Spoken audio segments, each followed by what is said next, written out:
एक प्लेयर का मैं जिक्र करूंगा कि जिनके पास वसाइल बहुत कम होते हैं, उस तरह की फैसिलिटीज़ नहीं है, लेकिन इस वक्त अगर हम देखें T20 फॉर्मेट पे, ODI फॉर्मेट पे, तो वो बेस्ट ऑलराउंडर है और इस वक्त वो है नंबर 1 पे। वो है जी मोहम्मद नबी। अफगानिस्तान के ये प्लेयर हैं, कैप्टन भी रह चुके हैं। इस वक्त 231 पॉइंट्स लेके ये नंबर 1 रैंकिंग पे हैं ऑलराउंडर्स में T20 में, और ODI में तो ये पहले ही थे। एक बड़ा टाइटल एक ऐसी टीम के प्लेयर ने अपने नाम कराया जो कि ज़ाहिर इतनी स्ट्रॉन्ग नहीं है फाइनेंशियली तौर पे भी, और ज़ाहिर उनके पास दूसरी चीज़ें भी नहीं है। नसीम भाई 10 साल की उम्र में नबी भाई ने क्रिकेट खेलना शुरू करी। पेशावर के अरशद खान अकेडमी में से इन्होंने अपनी क्रिकेट का आगाज़ किया। कैप्टन भी रहे टीम के, बहुत अच्छी परफॉर्मेंस। इस वक्त ऑलराउंडर में अगर हम ODI T20 देखें नंबर 1 पे, लेकिन इस वक्त अपनी टीम के कैप्टन नहीं है। हम ये बाबर से बाहर नहीं आ रहे। मेरे कानों में ना अब ये वर्ड चुभने लगा है, बाबर रिजवान, बाबर रिजवान। मतलब ठीक है आप प्लेयर हैं, ठीक है, बस ठीक है, लेकिन यहाँ पर मोहम्मद नबी जैसे प्लेयर्स हैं जिन्होंने कितनी स्ट्रगल करी, लेकिन फिर भी वो भी अफगानिस्तान के कैप्टन नहीं, और कैप्टनशिप पे लड़ाइयाँ नहीं हो रही हैं। हमारे यहाँ यही मसले नहीं आ रहे। आपने कभी पैट कमिंस की परफॉर्मेंस देखी है? वो इस वर्ल्ड T20 में कप्तान नहीं है, मिचेल मार्श को कप्तान लगा दिया। वो 101% दे रहे हैं, अगर पहले 100% देते थे कि यार अब मैं प्लेयर हूँ, मेरे ऊपर प्रेशर नहीं है। अब आप देखें उनकी परफॉर्मेंस। नबी से पहले, नबी जब कप्तान थे, नबी के बाद दरमियान में 1-2 कप्तान और भी बने थे, उसके बाद अब राशिद खान कप्तान बने, नबी के दरमियान में और भी कप्तान आ गए। देखिए बात सारी ये हो रही है, जैसे आपने अभी बात की कि नबी क्या इनके बहुत सारे प्लेयर जो थे वो आके हमारे यहाँ पर क्रिकेट खेला करते थे। ये पेशावर में ही ग्रूम हुए हैं, उनकी सारी क्रिकेट यहाँ पर हुई है। हमने इनको, बांग्लादेश को और अफगानिस्तान को मौका दिया कि आप आके, उस ज़माने में हमारा विल्स कप हुआ करता था, वो वहाँ पर आके पार्टिसिपेट किया करते थे।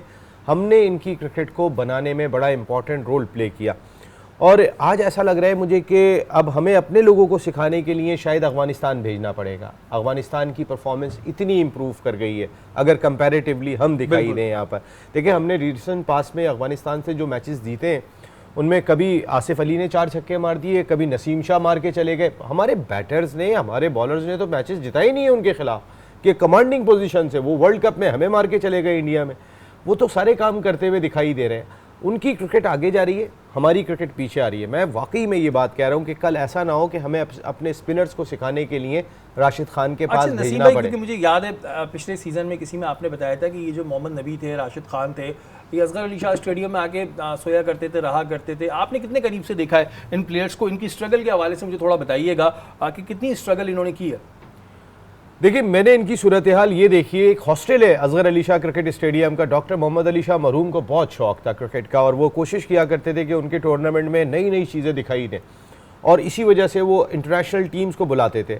अफगानिस्तान की टीम जिस वक्त शायद एसोसिएट ममालिक का भी दर्जा नहीं रखती थी, उस वक्त वो आके यहाँ पर असगर अली शाह पे टूर्नामेंट खेलती थी। आप यकीन माने, मैंने इन खिलाड़ियों को इस हाल में देखा है कि हमारा जो डोमेस्टिक प्लेयर होता था ये उससे भी दोनों हाथों से मिल रहे होते थे, क्योंकि इनका लेवल वो नहीं था। हमारे डोमेस्टिक प्लेयर का भी लेवल बहुत हाई था, दोनों हाथों से हाथ मिलाते थे कि यार मैं इनके इस फर्स्ट क्लास क्रिकेटर से मिल रहा हूँ। अगर हमारे किसी पुराने टेस्ट क्रिकेटर से ग्राउंड में मिल लेते थे, आप यकीन माने वो खड़े होकर तस्वीरें बनवा रहे होते थे। बहुत सारी चीज़ें मैंने अपनी आंखों से देखी है कि वो ये समझते थे कि क्रिकेटिंग नेशन तो ये बहुत बड़ी है, और वो शायद उस ज़माने में ये एक्सपेक्ट भी नहीं करते थे कि उनकी नेशन जो है वो इतनी जल्दी इतनी ऊपर आ जाएगी। मेरा नहीं ख्याल कि हमने उनको बनाया, हमने उनको तैयार किया, और उसके बाद मैं आपको बिल्कुल ये मोहसिन नकवी साहब भी सुन रहे हैं, तो सर अगर कोई स्पिनर्स बनाने के लिए वहाँ अपने खिलाड़ियों को भेजना पड़े तो अब कोई बुराई नहीं रही है इसके अंदर।